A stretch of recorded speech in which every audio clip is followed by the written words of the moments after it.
Rabbi Stephen Stark Lowenstein from Am Shalom will be officiating.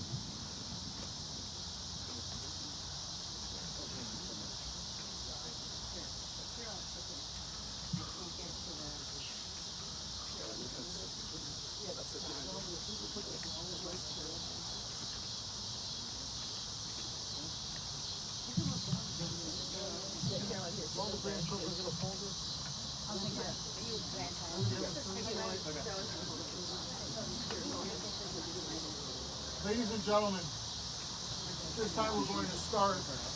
Please keep in mind it's warm outside. In the back of the canopy, we have water for you in case you need it. Just let anybody know and we'll have water for you. This time the rabbi is going to perform the ceremony of Kriya. If I can ask Paul and Jill to please rise. When our ancestors would hear the death of a loved one, they would tear their actual clothes.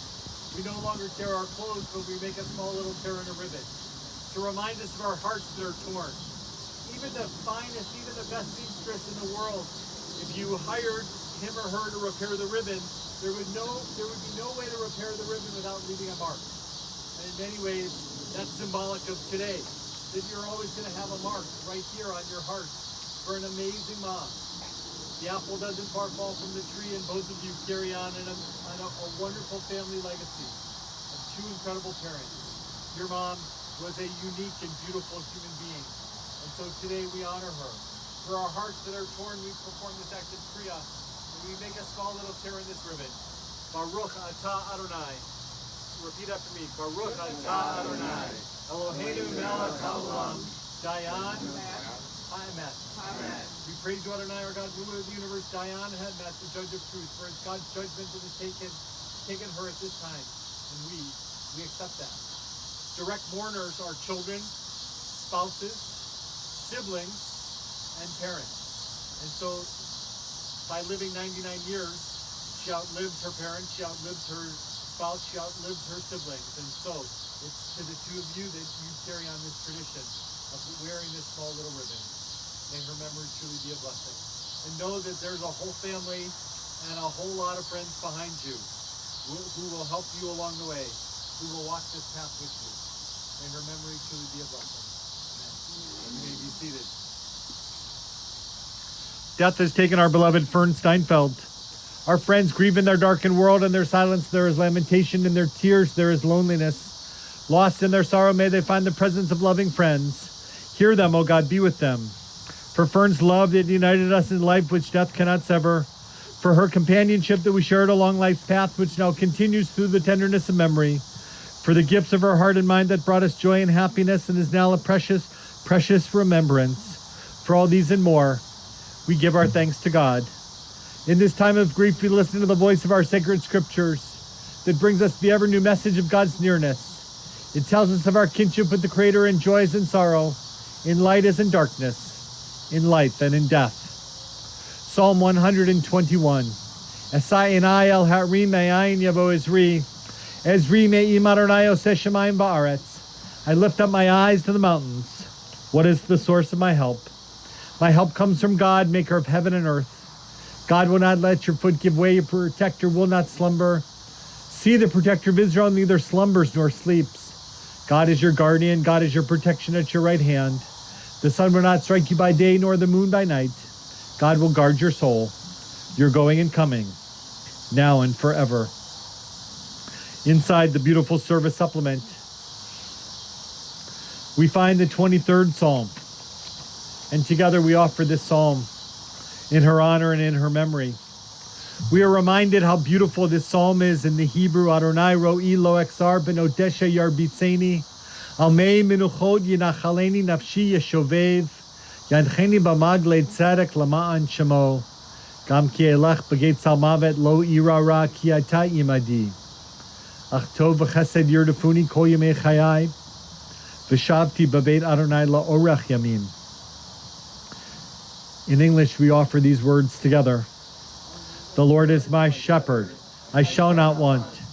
He maketh me to lie down in green pastures. He leadeth me beside the still waters. He restores my soul. He leadeth me in paths of righteousness for his name's sake. Yea, though I walk through the valley of the shadow of death, I will fear no evil, for thou art with me. Thy rod and thy staff, they comfort me. Thou preparest a table before me in the presence of mine enemies. Thou hast anointed my head with oil. Surely goodness and mercy shall follow me all the days of my life, and I shall dwell in the house of the Lord forever. At this hour, the blessed presence of family and friends brings comfort and strength.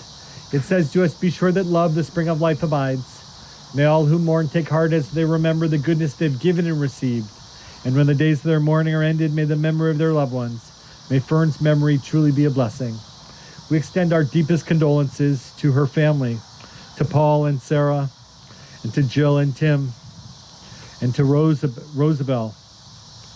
Thank you for being such good children and in-laws. Thank you for caring so deeply for your mom.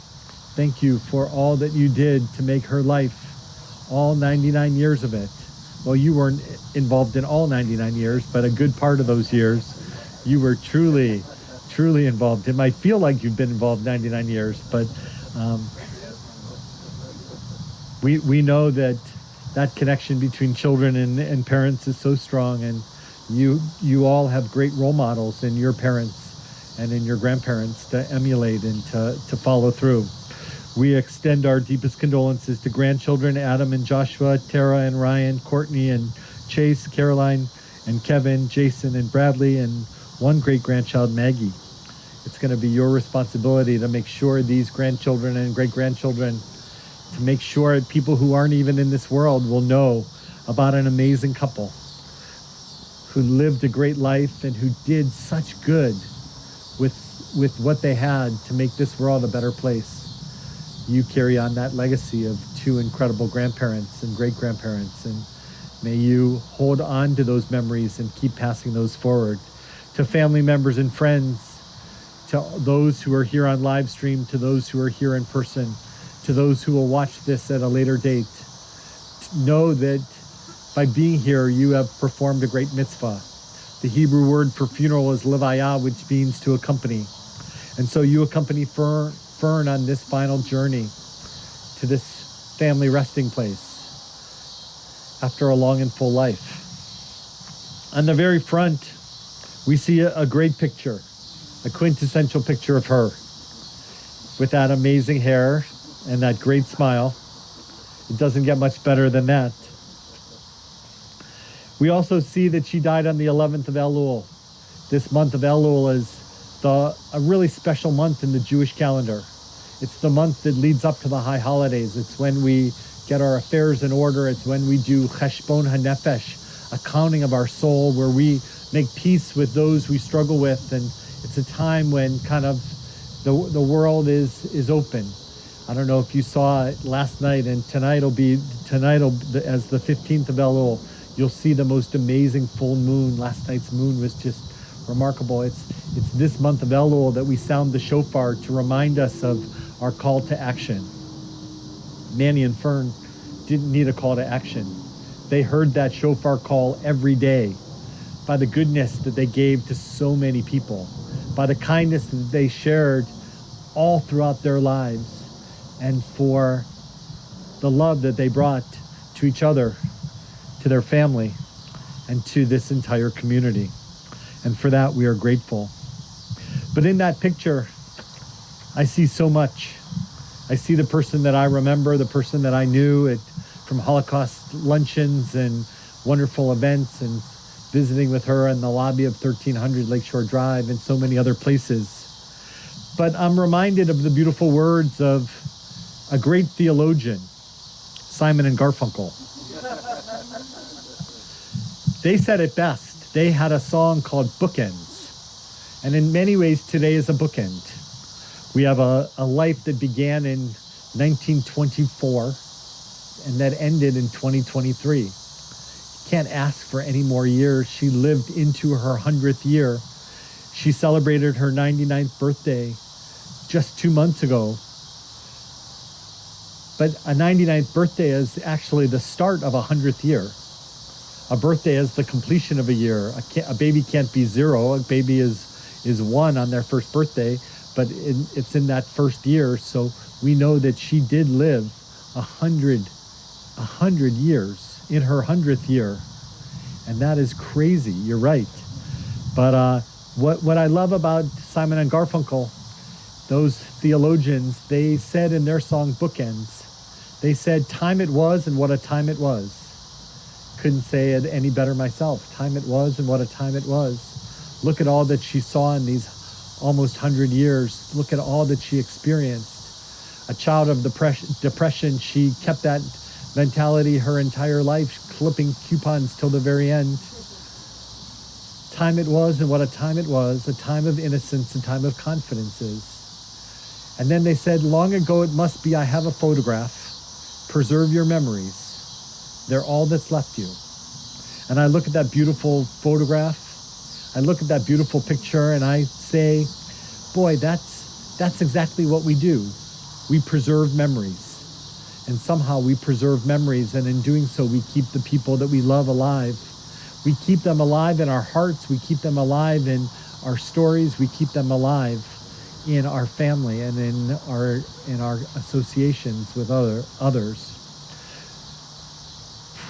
Fern Fruma truly will live on as a legacy, as an incredible human being. In a poem called The Dash, Linda Ellis writes, I read of a man who stood to speak at the funeral of his friend. He referred to the dates on her tombstone from the beginning to the end. He noted that first came the date of her birth and spoke the following date with tears. But he said what mattered most was the dash between those years. For that dash represents all the time she spent alive on earth. And now only those who loved her know what that little line is worth. For it matters not how much we own, the cars, the house, the cash. What matters is how we live and love and how we spend our dash. So think about this long and hard. Are there things you'd like to change? For you never know how much time is left that can still be rearranged. If we can just slow down enough to consider what is true and what is real, and always try to understand the way that other people feel, and be less quick to anger and show appreciation more, and love the people in our lives like we've never loved before. If we treat each other with respect and more often wear a smile, remembering that that special dash might only last a while. So when your eulogy is being read with your life's actions to rehash, would you be proud of the things they say about how you spent your dash? The dash between 1924 and 2023 is a remarkable amount of time. But what she did with that time, that's living. That's the beauty of her life. And for that, we are so incredibly grateful. Jill, it's my honor to invite you to come forward to begin to pay tribute to Mom. Absolutely. Thank you so much. Thank you, Rabbi Steve. You know, if you listen really carefully, I think I can hear my mom from her casket going, comb your hair. I did the best I could, Mom. First, let me thank Rabbi Steve. I literally met him at a party Saturday night, and then when my mom passed away, not having a synagogue affiliation here in Chicago, it was somewhat fortuitous that we met, so thank you for being available. There is a lot to unpack in 99 years of life. Calvin Coolidge was the president when my mom and dad were born. I know how blessed I am to have parents who lived very long and mostly very healthy lives. Fern was born in Elgin in 1924 and moved to Chicago when her dad died with my grandma Esther to attend Northwestern University, which, by the way, had a quota system against women and Jews in those days, and also presumably to meet a nice Jewish boy, as most of the Jews in Elgin were all related. As most people here today know, Fern was extremely bright and was often the smartest woman in the room. After graduation from Northwestern, she had a promising career as a journalist, a real-life Lois Lane. In 1948, she met my dad, and the rest, as they say, is history. A truly devoted wife and partner, as a young wife and mother, my parents lived on the Army base at Fort Meade, Maryland, when my dad was called back into service for the Korean War after his highly decorated World War II service, where, by the way, he was a Richie boy.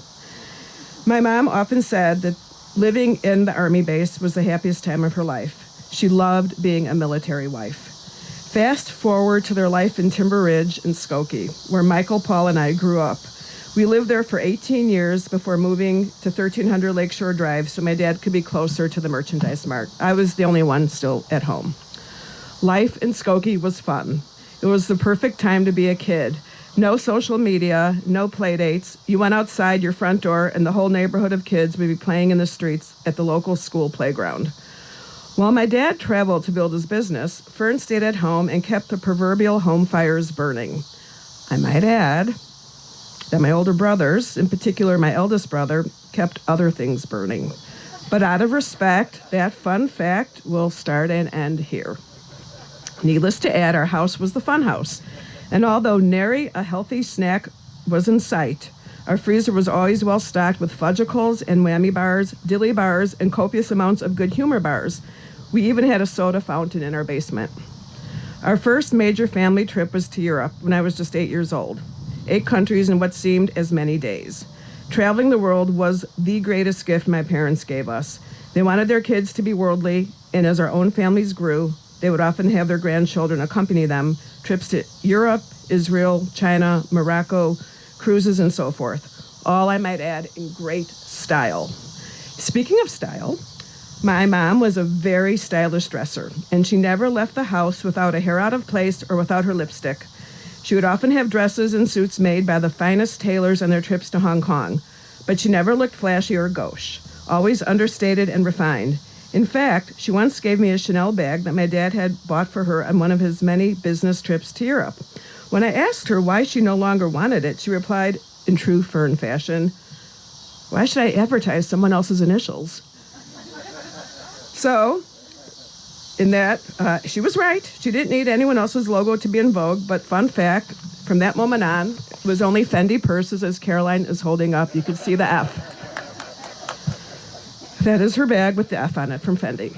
Caroline and Courtney would often say how their nanny was always stylish and on point. She actually became more elegant as she aged. But never straying from her humble roots, a child of the Depression, Fern was known to collect green stamps back in the day and clip coupons, as Rabbi Steve said, until very recently. I don't think she ever used them, as evidenced by a drawer full of them in her Florida home. But I think it made her feel better that somehow she was remaining thrifty. Fern ran a tight ship at home, as many of my friends who are here today can attest, and you all know who you are. You couldn't mess with Fern. You always knew where you stood with her, and being true to herself, if she didn't care for you, well, you felt it. A phony, she was not. On occasion, she would ream out my friends for what she deemed their bad influence on me. Yeah, you. It was mortifying for me to watch. It really was, especially because it was usually the other way around. On one memorable occasion, I think it was after some friends who are here today and myself inadvertently ate some pop brownies. We were all staying at their condo downtown, and I think we slept for what was it, 3 days? At least, yeah. Well, that didn't sit well with my mom. And when she finally woke us up, she let the proverbial shit hit the fan.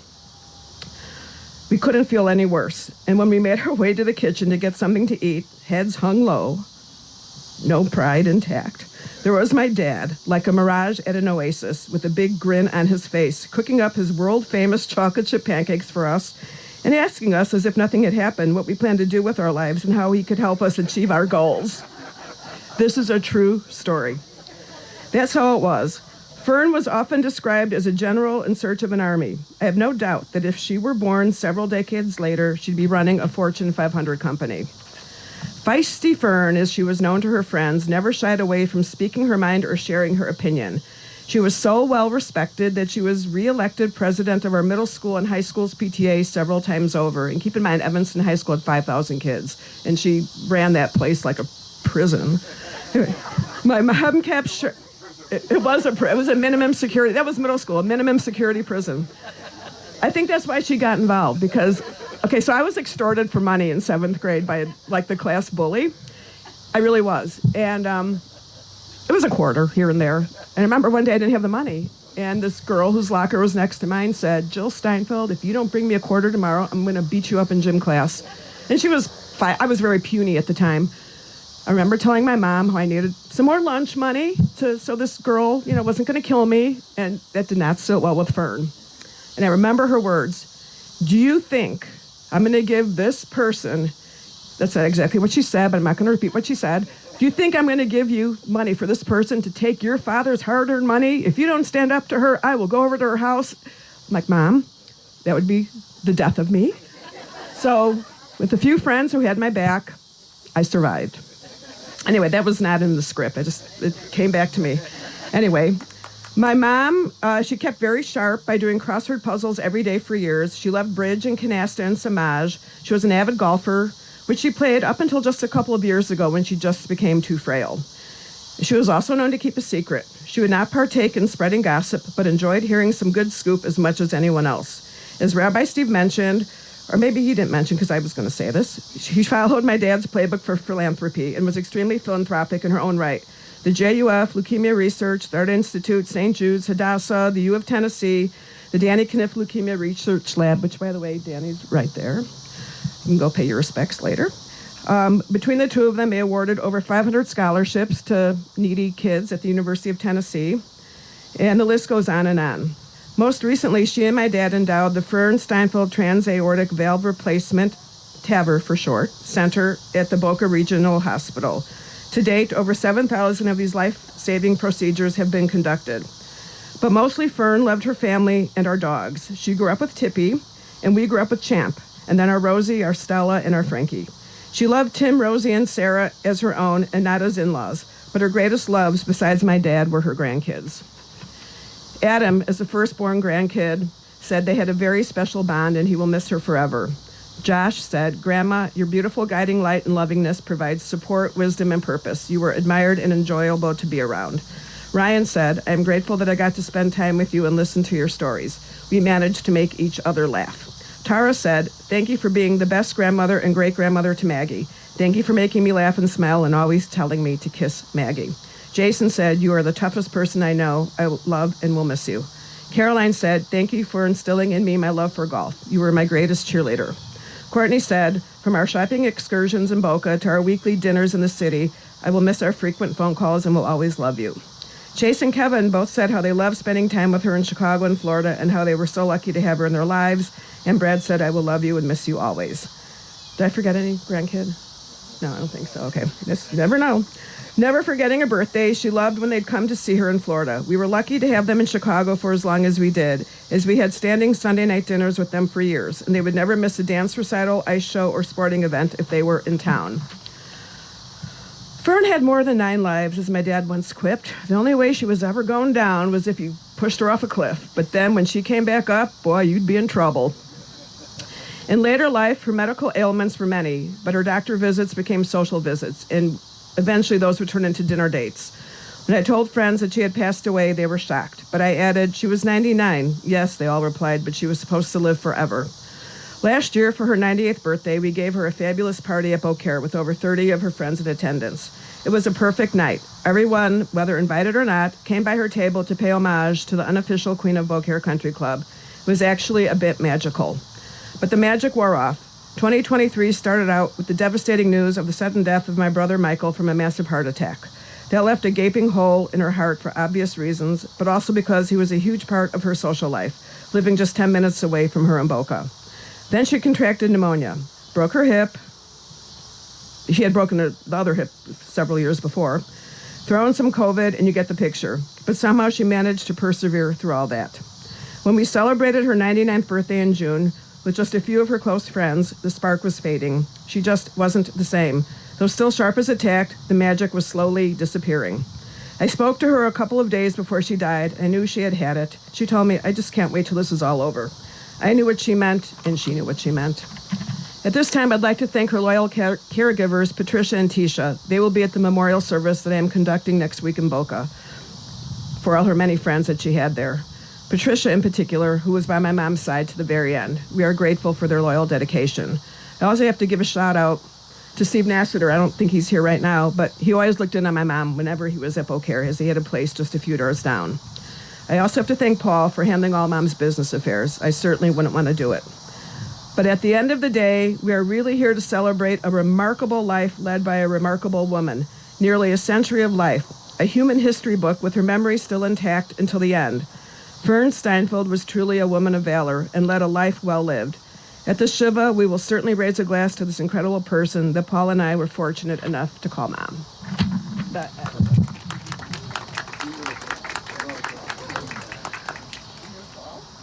Paul. Thank you. I know, very tough act to follow. So I'm only going to sum up Fern with a story that happened in 1978, which I was thinking about this morning. So in 1978, I'm on a business trip with Manny, and we were in Philippines, Hong Kong, Japan, Taiwan, and he had never been to Australia before. So we decided, let's go to Australia. And we got to Sydney, and he goes, oh, by the way, Mom's going to join us. She's on a flight right now, coming down. I go, what? Mom's coming down on her own, a 15-hour flight on an airplane to a foreign country? You're letting her fly by herself? He goes, Paul, I guarantee you, by the time that plane lands, she will know everybody on that plane, and everybody will know her. And we're there at baggage claim in 1978, and I see that's when they had the stairs coming down. The pilots, the stewardesses, everybody's there, like waving to her, talking to her, helping her with her bag. Like, oh my God, you know, that really described Fern. She was lively, vibrant, extremely extroverted, and very inquisitive. She never forgot the 5 W's she learned in journalism at Northwestern. Who, what, where, when, why. She was that with everybody, always wanted to know things. And the fact that she lived such a long, wonderful life, and as Jill mentioned, the last year has been very tough for all of us. She never lost her spirit of adventure, always wanted to do something, and always wanted to know how you were doing. She always would say, don't worry about me, take care of yourself. And, you know, she's your mother, and no matter how old you are, I'm going to miss her no matter what. And she looked pretty good yesterday, and she'll be pretty good. I'm sure Poppy's been waiting for her, too. So now he'll have to straighten up, too. So.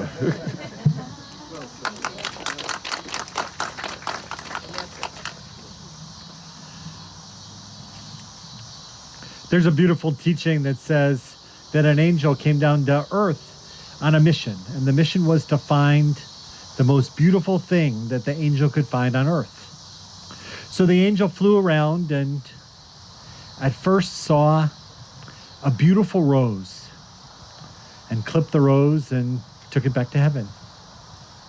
And then the angel came down and saw the most amazing baby sleeping and took the baby. And then the angel came down and saw a mom doing what a mom does, raising kids, being involved with grandchildren, being involved with great-grandchildren, just being a mom. And the angel took that. And then there was a competition to find what is the most beautiful thing on this earth. That beautiful rose, once it was clipped from the vine, wilted. That beautiful baby that was sleeping so beautifully woke up and was a holy terror. The only thing as beautiful in heaven as it was on earth was the love of a mom. Jill and Paul, you described your mom and told a great story of what made her who she is, was, and will always be. And for that, we're grateful. Grateful that she truly lived 99 years on this earth. As you heard, she came into this world in Elgin, born to Max and Esther, along with her brother Alan, raised in Elgin, and then came to Rogers Park and then Northwestern. Just 18 years of age. And she possessed a kind smile in a special way. And then she went out and worked, and then she met Manny. And the rest, as you said so beautifully, is history. At age 21, she met Manny, I think at a cousin's wedding, and they were inseparable ever since. A dynamic duo, an amazing team, the ultimate partner. Every step along the way, she was the wind beneath his wings. She was the strong woman behind every great man. We know that no one can do it alone, and she was that engine behind him. As a wife, she was fully present, there for her husband, always by his side. She was a great partner and was along for the ride. And what a ride it was. And as a mom to Paul and to Michael and to Jill, she was a den mother and a PTA volunteer and a PTA president. She kept everything in your home running all the time. She was, as one of your friends said, a kick in the pants. Some might say that she ran the family with an iron fist. She stood her ground. She was never a pushover. And at just 5 feet 3 inches, when she said no, she meant no. She was a strong feminist. She was opinionated. She was well ahead of her time. Fern liked people for who they really are. She taught all of you to stand up for what you believe. She was supportive. Yet till the end, she clipped coupons, and she's still worried. Worried about her family. Worried about her grandchildren. Worried about everything. She loved to travel, and with her red hair, she could be the life of the party, a real force of nature. She never took a step backwards. She always moved forward. She loved golf and crossword puzzles and cards and reading. And for more than 99 years, till the very end of her life, she was sharp as a tack.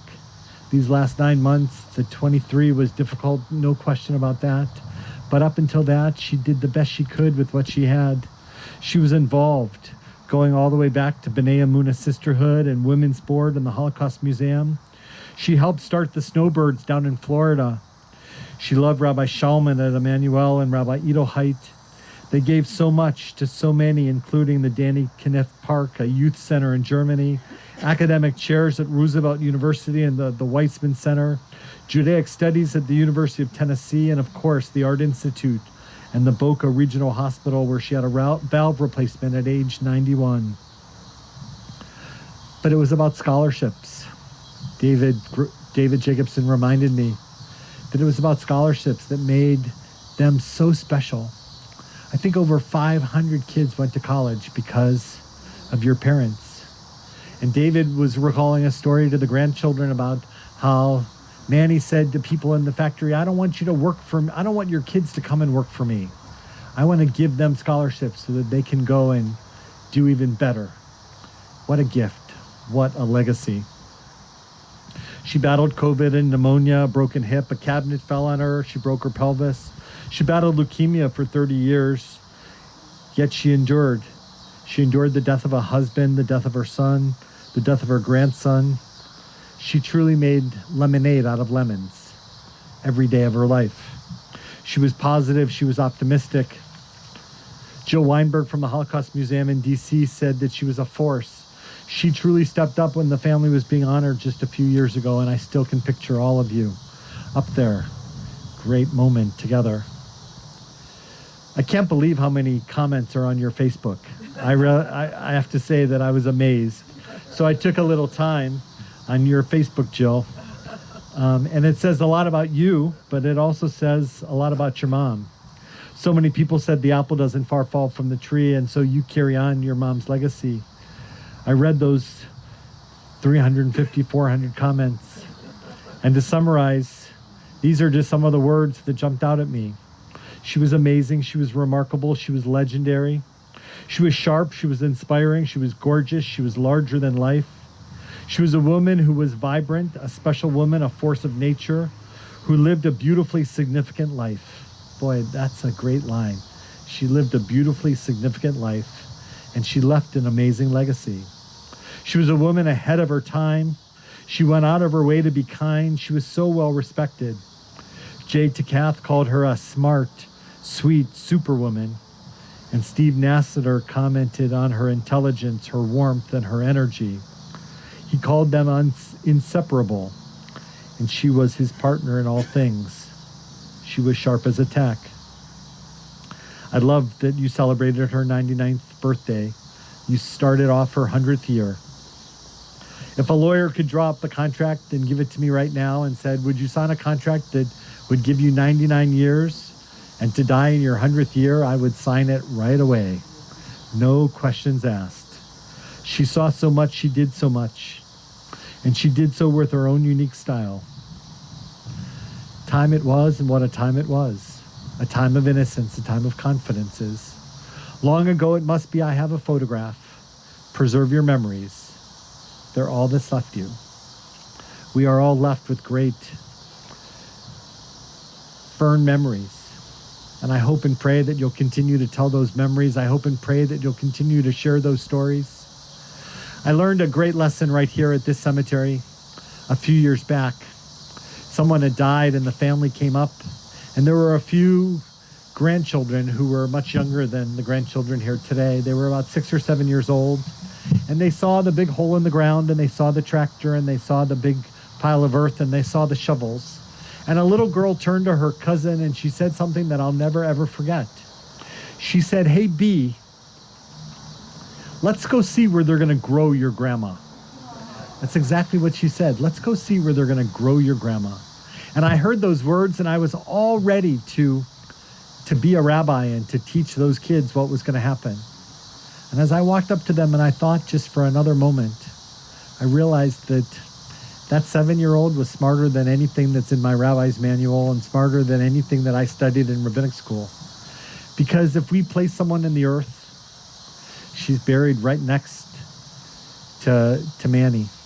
The same way that they stood under the chuppah with the bride at the heart of the groom, so it is that their hearts are still connected, their vaults are touching. If we put people in the ground, like Danny right over there, and we just leave them there and we don't talk about them, then they really do die and they're gone. But you have done an amazing job of keeping Danny's memory alive, and all of you have done an amazing job of keeping Manny's memory alive, and you'll do a wonderful job of keeping Michael's memory alive. And now together as a family, you'll do all that you can to keep Fern's memory alive and to let those memories continue to grow and grow and grow. May she rest in peace. She's earned that rest. And let us all say, Amen. Please rise. The casket is lowered to its final resting place, literally right next to Manny. We will have the opportunity to say Kaddish and then place a shovel full of earth into the grave. We live in a world where often when we do something, we might say, well, what will I get in return? Death is the great equalizer. There's no way that she can ever pay us back. There's no way that she can come to our funeral, but we can come to hers and we can give back to her with our own hands by placing not one, not two, but 3 shovelfuls of earth or a beautiful rose into the grave to say, you will not be forgotten. You gave to me, so I'm going to give to you. Grandchildren, those of you who carried the casket, just as she carried you when you were little, you returned the favor by carrying her on this final journey.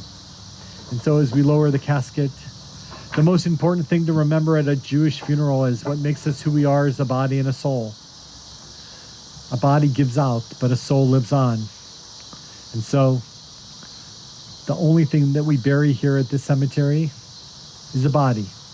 A body that was thoroughly used up, a body that got everything it possibly could have for as long as it could have. A body that gave out. But the soul, the engine that runs that body, lives on. And so you'll feel her soul when you make a charitable contribution, when you do something Jewish, when you do something for the Holocaust Museum or JUF, when you are kind to someone or you meet an airplane pilot or the person you're sitting next to and you talk to them and you get to know them, you carry on her soul. Her soul lives on. El Malay Rachamim Shochein Barmomim Hamsei Minucha Nechona Tachat Katfei Ashchina Yim Kedoshima Teharim Kezohar Harakia Mazhirim Et Nishmat Fruma Shalachal Olamo Bal Harachamim Yestirehev V'Seter Kanafav Lolamim V'Yitzror B'Yitzror HaChayim Et Nishmata Adonai Hu Nachalata V'Tenuach B'Shalom Amishkava V'Nomar Amen. Compassionate God, eternal Spirit of the universe, grant perfect rest under the wings of your presence to Fern F. Steinfeld, to Fruma, who has entered eternity. May she find refuge forever under the shadow of God's wings. May her soul be bound up in the bond of everlasting life. God is now her inheritance. May she rest in peace. Truly rest in peace, and let us say, Amen. We will begin to say Kaddish here. We will say it here for the very first time. We will say it in just a few hours from now at Am Shalom. and we will honor her for the next 30 days at our congregation. Her name will be recalled on Yom Kippur at the Yizkor service with all who have died in this past year. We will honor their memories in every way that we can. The Kaddish prayer is a prayer that does not talk about death, but rather reaffirms our commitment to life. It's written in the future tense, hoping and praying for a world at peace, a world that is filled with goodness, and we sanctify and extol God's name. And so together we say the Mourner's Kaddish. Yitgadal v'yitkadash Shemei Rabbah, Be'alma divrach hirutei v'yamlich malchutei, B'chayechon v'yomechon v'chayei kol Beit Yisrael, B'agala v'zman kariv v'imru amen. Yehei Shmei Rabbah mavarach leolam omeo maya, Yitbarach v'yishtabach v'yitpa'ar v'yitroman v'yitnaseh, v'yithadar v'yitalev v'yitalal Shmei d'kudsha brichu, La'ela min kol birchata v'shirata, tushpachata v'nechamata, damiran be'alma v'imru amen. Yehei shlama rabba min shemaya, v'chayim aleinu ve'al kol Yisrael, v'imru amen. Useh shalom b'mroma, hu yaseh shalom, aleinu ve'al kol Yisrael, v'imru amen. May the source of peace and peace to all who mourn and comfort all who are bereaved, and let us say, Amen. O Hoseh Shalom Bimromav, Hu Yaseh Shalom Aleinu, Ve'al Kol Yisrael, Ve'imru, Yimru, Amen. Yaseh Shalom, Yaseh Shalom, Shalom Aleinu, Ve'al Kol Yisrael, Yaseh Shalom, Yaseh Shalom, Shalom Aleinu, Ve'al Kol Yisrael. Go your way, for God has called you. Go your way, and may God be with you. May your righteousness go before you, and the glory of God receive you. Hamakom Yenachem Etchem Batok Shar Avilei Tzion V'Yerushalayim. May God comfort you among all the mourners of Zion and Jerusalem. And let us all say Amen. If you remember nothing else from today, I hope you remember these words, attributed to the poet Merit Malloy, who writes, "When I die, if you need to cry, cry for your brother walking the street beside you. And when you need to give me something, give him what you need to give to me. I want to leave you something better than words or sounds. Look for me in the people I've known or loved. And if you cannot give me away, at least let me live in your eyes and not on your mind. You can love me most by letting hands touch hands, by letting bodies touch bodies, and by letting go of children who need to be free. Love doesn't die, people do. So when all that's left of me is love, give me away. Love doesn't die, people do. So when all that's left of me is love, give me away." It's only fitting that Manny did all of the arrangements for his own funeral and did all of the arrangements for today. In true keeping, there were 36 red roses at his funeral. Jill asked David who sent the flowers, and David said, "Your dad did." He made arrangements for that, and so we continue that tradition. And so I invite everyone here to add a rose into the grave. You can either throw the whole rose in, or as I like to do, I like to just break off the stem of the rose and throw in the petals, either one by one, or just let them blow in the wind to let those beautiful petals literally cover the whole casket. May she rest in peace. The first earth we add is earth from the land of Israel, hoping and praying for a world at peace. Tradition says that the Messiah has not arrived yet. There will come a time when the Messiah does arrive. And when the Messiah does arrive, tradition says that'll happen in the Mount of Olives in Jerusalem first. And since we all can't be buried in the Mount of Olives, we add a little earth from the Mount of Olives to every burial outside, hoping and praying for a world without illness, without disease, without struggle. And so we add earth from the land of Israel first.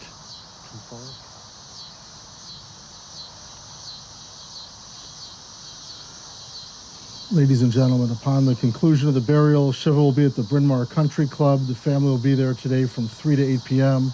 Memorial contributions to the Emory Center for Transplantation St. Jude's Children's Research Hospital, the Jewish United Fund of Metropolitan Chicago, and all that information is on the service folder. For those of you who wish to stay, please come forward. Otherwise, you may return to your cars. We do have the register book. If you have not taken a moment to sign it, it's in the back of the canopy.